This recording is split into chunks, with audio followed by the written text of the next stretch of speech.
안녕하세요. 김경수 목사입니다. 오늘은 천년왕국 시대와 메시아 왕국 시대에 대해서 함께 살펴보겠습니다. 먼저 용어 해설을 함께 생각해 보면은 요한계시록에서는 천년왕국 시대란 단어가 나오지 않지만 계시록 20장 2절 3절에서 용을 잡으니 옛 뱀이요 마귀요 사탄이라 잡아서 천년 동안 결박하여 무저갱에 던져 넣어 잠그고 그 위에 임봉하여 천년이 차도록 다시는 만국을 미혹하지 못하게 한다고 하였으며, 계시록 20장 4절에서 짐승과 우상에게 경배하지도 아니하고 이마와 손에 그의 표를 받지도 아니한 자들이 살아서 그리스도로 더불어 천년 동안 왕노릇 한다고 하였고, 계시록 20장 6절에서 첫째 부활에 참여하는 자들이 하나님과 그리스도의 제사장이 되어 천년 동안 그리스도로 더불어 왕노릇 한다고 하였습니다.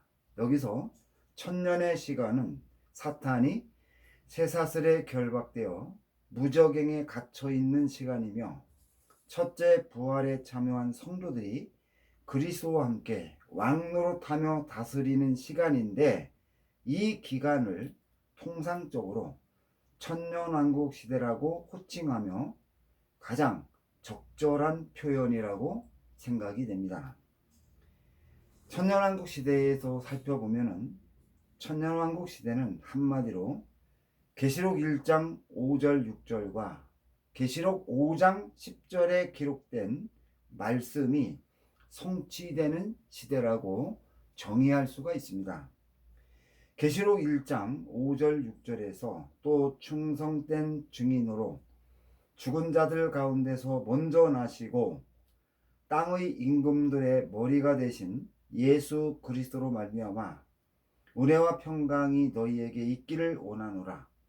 우리를 사랑하사 그의 피로 우리 죄에서 우리를 해방하시고 그의 아버지 하나님을 위하여 우리를 나라와 제사장으로 삼으신 그에게 영광과 능력이 있기를 능력이 세세토록 있기를 원한다고 하였으며, 계시록 5장 10절에서 그들로 우리 하나님 앞에서 나라와 제사장을 삼으셨으니 그들이 땅에서 왕노릇 하리로다라고 하였는데, 마가복음 1장 15절에서 예수께서 하나님의 나라가 가까이 왔으니 회개하고 복음을 믿으라고 하였으며, 베드로전서 2장 9절에서 너희는 택하신 족속이요 왕같은 제사장들이요 거룩한 나라라고 언급하였기 때문에 계시록 5장 10절에서 증거하는 내용을 이해하는데 혼선이 생길 수 있다는 것입니다.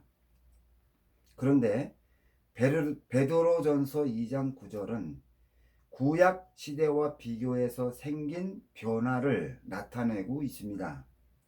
구약 시대에는 오직 제사장만 하나님께 직접 나갈 수 있었는데, 예수께서 구속 사역을 완성한 후에는 복음을 믿는 자 누구든지 제사장이 되어 은혜의 보좌 앞에 나갈 수 있게 된 것과 복음을 믿는 자가 거룩한 나라가 되었다는 것은 구약 시대에는 하나님의 나라가 이스라엘에게 한정되었는데, 신약 시대에는 이방인들이 포함된 것을 나타내고 있습니다. 따라서 계시록 1장 5절 6절과 계시록 5장 10절의 내용은 용을 심판한 이후에 생긴 변화를 나타내는 것으로 판단이 됩니다. 즉, 첫째 부활에 참여한 성도들을 그의 아버지 하나님을 위하여 나라와 제사장을 삼고 우리 하나님 앞에서 나라와 제사장을 삼는다는 것을 가르쳐 주고 있습니다. 그런데 계시록 1장 5절 6절과 계시록 5장 10절의 내용을 살펴보면은 첫째 부활에 참여한 성도들 가운데 누가 왕과 제사장이 되며 또 얼마 동안 제사장으로 섬기는지 그 기간을 밝히지 않았다는 것입니다.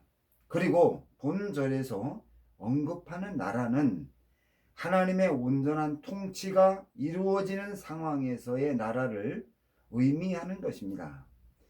그런데 계시록 20장 4절에서 또 내가 보니 예수의 증거와 하나님의 말씀을 인하여 목배임을 받은 자의 영혼들과 또 짐승과 그의 우상에게 경배하지도 아니하고 이마와 손에 그의 표를 받지도 아니한 자들이 살아서 그리스도로 더불어 1000년 동안 왕노릇한다고 하였으며 계시록 20장 6절에서 이 첫째 부활에 참여하는 자들은 복이 있고 거룩하도다. 둘째 사망이 그들을 다스리는 권세가 없고 도리어 그들이 하나님과 그리스도의 제사장이 되어 1000년 동안 그리스도와 더불어 왕노릇하리라고 하여 계시록 1장 5절 6절과 계시록 5장 10절을 성취시켜주는 이들이 누구인지 밝혀주고 있습니다. 즉 계시록 20장 4절에서 6절까지에 기록된 사람들이 천년왕국 시대에 왕과 제사장이 된다는 것을 가르쳐주고 있다는 것입니다. 그리고 계시록 5장 10절에서 땅에서 왕노릇 한다는 말씀은 천년왕국 시대에 첫째 부활에 참여한 성도들이 그리스도와 함께 왕노릇하며 통치하는 범위를 나타내고 있습니다. 본래 하나님이 6일 동안 우주 만물을 창조하시고 아담에게 통치하도록 통치권을 주었기 때문에 6일 동안 창조한 우주를 통치해야 마땅하지만 첫째 부활에 참여한 성도들이 이 땅에서 왕노릇 한다는 것은 통치권이 대폭 줄었다는 것을 증거하고 있습니다. 줄어든 이유를 추적해 보면은 하나님이 6일 동안 우주 만물들을 창조하시고 아담에게 통치권을 주어서 대신 통치하게 하셨는데 하나님이 아담을 에덴의 동산을 만들어 놓고 이곳으로 이끌어 삶의 터전을 삼아 살게 하셨습니다. 그리고 아담을 돕는 배필을 지어 주어서 하나님이 주신 일들을 잘 감당하게 하셨습니다. 그런데 아담과 여자가 에덴 동산을 방문한 뱀에게 미혹이 되어 하나님을 반역하고 뱀의 종이 되므로 하나님이 아담에게 준 모든 권세가 사탄에게 넘겨졌으며 사탄이 세운 최초의 통치자가 가인이었습니다.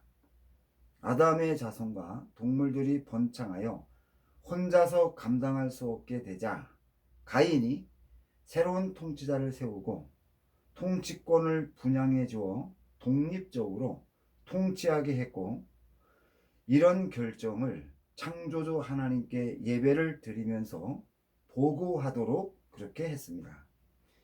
이 과정에서 사탄을 숭배하던 가인이 하나님께 예배를 드릴 때 하나님이 받을 수 없는 예배를 드리자 하나님이 가인의 예배를 거들떠 보지도 않았고 그러자 분노한 가인은 아벨을 설득하여 자신의 생각을 관철시키려 하였지만 아벨이 동의하지 않자 아벨을 살해하였습니다. 그러자 하나님이 가인을 찾아와 회개시키려 하였지만 가인이 거부하여 징계를 피할 수 없었습니다.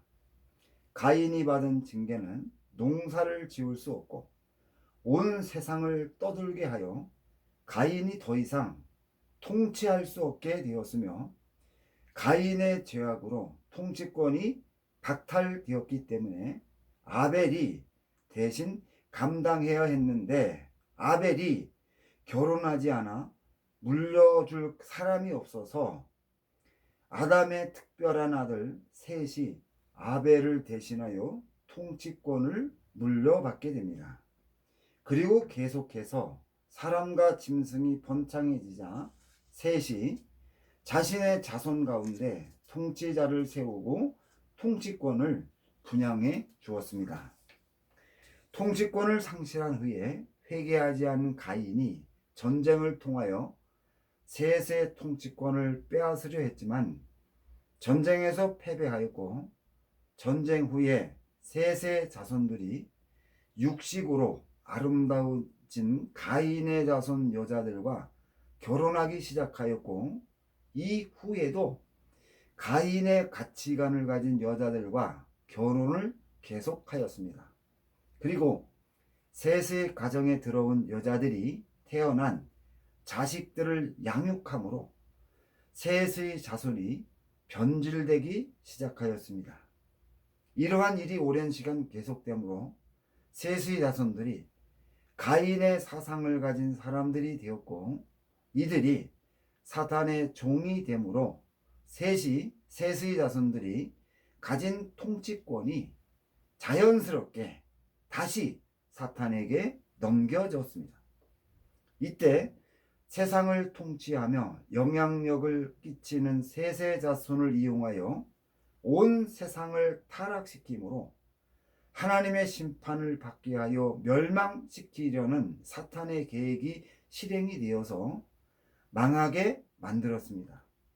셋의 자손들이 동물들에게 범죄하여 사람과 원수가 되게 하였으며, 풀을 먹는 동물들의 본성을 바꾸어서 강한 동물이 약한 동물을 잡아먹는 질서로 바꾸었고, 우주의 질서를 파괴하여 달마다 열매를 맺는 주기를 1년으로 만들었습니다. 이렇게 통치권을 이용하여 창조 질서를 파괴하였기 때문에 홍수 심판 후에 창세기 9장 7절에서 너희는 생육하고 번성하여 땅에 가득하여 그 중에서 번성하라고 하나님이 노아와 그의 가족들에게 말씀하여 우주를 통치하던 통치권이 이 땅을 통치한 것으로 줄어들었다는 것을 발견할 수 있습니다. 그 결과 천년왕국 시대에도 줄어든 통치권을 첫째 부활에 참여한 성도들이 그리스도와 함께 통치한다고 판단이 됩니다. 다음 메시아 왕국 시대에 대해서 살펴보겠습니다. 유대인들이 가졌던 메시아가는 로마의 압제에서 이스라엘을 해방시켜주고 온 세상을 다스린다는 생각을 가지고 있었습니다. 그러나 논리적으로 생각해 보면은 하나님이 아담을 통하여 성취하지 못한 것을 성취하는 시대가 메시아 왕국 시대라는 것을 알 수가 있습니다. 창세기 1장 26절부터 28절까지 해서 하나님이 이르시되 우리의 형상을 따라 우리의 모양대로 우리가 사람을 만들고 그들로 바다의 물고기와 하늘의 새와 가축과 온 땅과 땅에 기는 모든 것을 다스리게 하자 하시고, 하나님이 자기 형상 곧 하나님의 형상대로 사람을 창조하시되 남자와 여자를 창조하시고 하나님이 그들에게 복을 주시며 하나님이 그들에게 이르시되 생육하고 번성하여 땅에 충만하라. 땅을 정복하라. 바다의 물고기와 하늘의 새와 땅에 움직이는 모든 생물을 다스리라 하시니라고 하였습니다. 창세기 1장 31절에서 하나님이 지으신 모든 것을 보시니 보시기에 좋았더라고 말씀한 것은 하나님이 아담을 창조하시고 아담에게 통치권을 주어서 아담이 모든 만물들을 통치하는 것을 보시고 흡족해 하셨다는 것을 나타내는 것이며, 창세기 2장 15절에서 하나님이 에덴의 동산을 만드시고 아담을 에덴 동산에서 경작하며 살게 하셨다는 것은 하나님이 아담에게 에덴 동산을 삶의 터전으로 준 것을 나타내고 있습니다. 즉 하나님께서 아담이 에덴 동산에서 만물들을 다스리며 생육하고 번성하도록 했던 것입니다. 그리고 아담이 에덴 동산에서 살아가면서 그곳을 지키게 하셨는데, 여기서 지킨다는 말은 하나님의 창조 질서가 훼손되지 않도록 보존한다는 뜻입니다. 하나님이 아담에게 에덴 동산을 지키게 한 것은 에덴 동산의 질서를 훼손할 수 있는 존재가 등장했다는 것을 나타내며, 하나님이 여자를 지으시고 아담에게 짝을 지어준 것은 아담을 보필하여 하나님이 주신 일들을 잘 감당할 수 있도록 하기 위함이라고 판단할 수 있습니다. 그런데 아담과 여자가 에덴 동산을 방문한 뱀의 미혹을 받아 하나님을 반역하고 에덴 동산에서 추방되었습니다. 창세기 2장에서 하나님이 아담을 에덴으로 인도하여 삶의 터전을 삼고 살게 하면서 여자를 창조하여 아담에게 가정을 만들어 주었지만, 아담과 여자가 하나님을 반역하고 에덴 동산에서 추방당할 때 자녀를 생산하지 않았기 때문에 하나님이 아담과 여자에게 주신 창세기 1장 28절의 말씀은 에덴 동산에서 성취될 수 없게 되었고, 아담과 여자가 우주 만물들을 통치하는 것을 보고 하나님이 기뻐하셨다는 증거가 없기 때문에 창세기 1장 28절의 말씀은 아직까지 성취되지 못한 채로 남아 있다는 것을 발견할 수 있습니다. 그러면 아담이 에덴 동산에서 추방된 후에 왜 에덴으로 돌아가지 못했는가? 그것은 에덴이 매우 특별한 장소였기 때문입니다. 창세기 2장 9절에서 동산 가운데는 생명나무와 선악을 알게 하는 나무도 있더라고 하였는데, 계시록 22장 1절 2절에서 또 그가 수정같이 맑은 생명수의 강을 내게 보이니 하나님과 및 어린 양의 보좌로부터 나와서 길 가운데로 흐르더라. 강 좌우에 생명나무가 있어 12가지 열매를 맺되 달마다 그 열매를 맺고 그 나무 잎사귀들은 만국을 치료하기 위하여 있더라고 하였습니다. 이러한 증거를 종합해 보면은 생명나무는 생명수 강가에서 자란다는 것을 알 수 있으며, 생명수는 하나님과 어린 양의 보좌로부터 나온다는 것을 알 수 있습니다. 그런데 계시록 21장 22절에서 새 하늘과 새 땅에서는 성전이 없다고 언급하였기 때문에 하나님이 성전이 있는 상태에서의 모습을 찾아보면 에스겔서 47장 1절 2절에서 하나님의 성전에서 생명수가 흘러나왔다는 것을 발견할 수 있습니다. 그리고 에스겔서 43장 7절에서 성전이 하나님의 보좌의 처소라고 증거하여 하나님의 성전과 보좌가 하나로 연결된 것을 알 수가 있습니다. 따라서 에덴에 하나님의 보좌와 성전이 있었으며, 에덴 동산을 적시고 흐르는 생명수는 하나님의 성전에서 발원하였다는 것을 가르쳐주고 있습니다.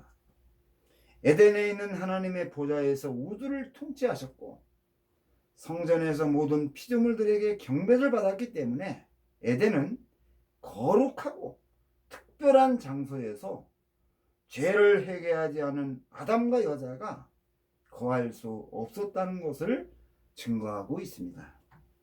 여기서 에덴이 지금의 어디인지를 알려면 지난 시간에 살펴보았지만 하나님의 성전에서 나는 생명수에 대한 증거를 찾아보면 알 수가 있습니다.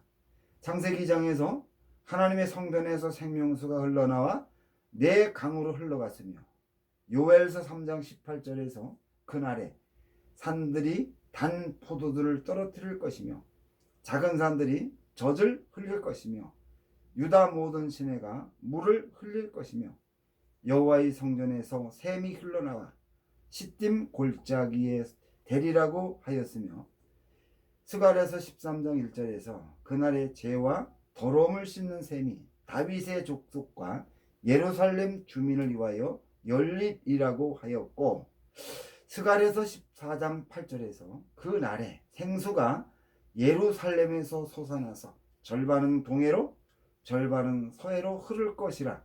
여름에도 겨울에도 그러하리라고 하였으며, 에스겔서 47장 1절에서 성전 문지방에서 물이 나와 흘러간다고 하였습니다. 이러한 성경의 증거는 에덴이 지금의 예루살렘이라는 것을 가르쳐 주고 있습니다. 그리고 메시아 왕국 시대가 시작되는 시기는 천년왕국 시대가 시작되는 시기와 겹쳐서 첫째 부활에 참여한 성도들이 천년왕국 시대에 그리스도와 함께 왕노릇하며 천사들이 전한 영원한 복음을 믿는 유대인들과 세상 사람들이 번성하여 하나님의 뜻을 성취하는 메시아 왕국 시대가 펼쳐지게 될 것입니다. 메시아 왕국 시대에 들어가기 전 나팔과 대접 심판으로 망가진 지구의 환경을 회복하기 위해서 이사야 65장 17절에서 증거한 대로 하나님이 새 하늘과 새 땅을 창조하여 에덴의 환경이 회복될 것이라고 판단이 됩니다. 그 결과 이사야서 65장 20절에서 거기는 날수가 맞지 못하여 죽는 어린이와 수완이 차지 못한 노인이 다시 없을 것이라. 곧 100세에 죽는 자를 젊은이라 하겠고 100세가 못되어 죽는 자는 저주받은 자이리라. 그들이 가옥을 건축하고 그 안에 살겠고 포도나무를 심고 열매를 먹을 것이며 그들이 건축한 데에 타인이 살지 아니할 것이며 그들이 심은 것을 타인이 먹지 아니하리니 이는 내 백성의 수완이 나무의 수완과 같겠고 내가 택한 자가 그 손으로 일한 것을 길이 누릴 것이며 그들의 수고가 헛되지 않겠고 그들이 생산한 것이 재난을 당하지 아니하리니 그들은 여호와의 복된 자의 자손이요 그들의 후손도 그들과 같을 것임이라. 그들이 부르기 전에 내가 응답하겠고 그들이 말을 마치기 전에 내가 들을 것이며 이리와 어린 양이 함께 먹을 것이며 사자가 소처럼 짚을 먹을 것이며 뱀은 흙을 양식으로 삼을 것이니 나의 성산에서는 해함도 없겠고 상함도 없으리라는 말씀이 성취될 것입니다. 이러한 내용은 이사야 11장 6절부터 9절까지에서도 증거하는데 동물 간의 평화가 이루어지며 모든 동물들이 창조될 때의 본성이 회복이 되어서 사람의 통치를 받게 될 것이라고 했습니다. 그리고 에스겔서 47장 12절에서 강 좌우 가에는 각종 먹을 과실나무가 자라서 그 잎이 시들지 아니하며 열매가 끊이지 아니하고 달마다 새 열매를 맺으리니 그 물이 성수를 통하여 나옵니다. 그 열매는 먹을만하고 그 잎사귀는 약 재료가 되리라는 말씀도 성취되어 달마다 열매를 수확하고 메시아가 예루살렘에 머물면서 메시아 왕국 시대에 살아가는 사람들의 죄를 사하여 줄 것이라 생각이 됩니다. 그리고 계시록 7장 14절에서 어린 양의 피에 그 옷을 씻어 희게 하였다는 것은 단번에 죄를 씻어주므로 살아있는 상태로 구원받은 것을 나타내어 사람들 가운데서 속량함을 받아 처음 익은 열매라고 증거하였는데 예루살렘에 살아가는 메시아 왕국 시대의 이스라엘 백성들도 아담처럼 죄가 없는 아담처럼 되어서 살아서 구원받는 두 번째 사람들이 될 것으로 판단이 됩니다. 이렇게 해서 오늘 강론을 모두 마치겠습니다. 천년왕국과 메시아 왕국 시대에 대해서 올바로 이해하고 사탄의 미혹에 이단의 미혹에 넘어가지 않는 강건한 믿음을 소유한 저와 여러분이 되시기를 주님의 이름으로 부탁드립니다. 감사합니다.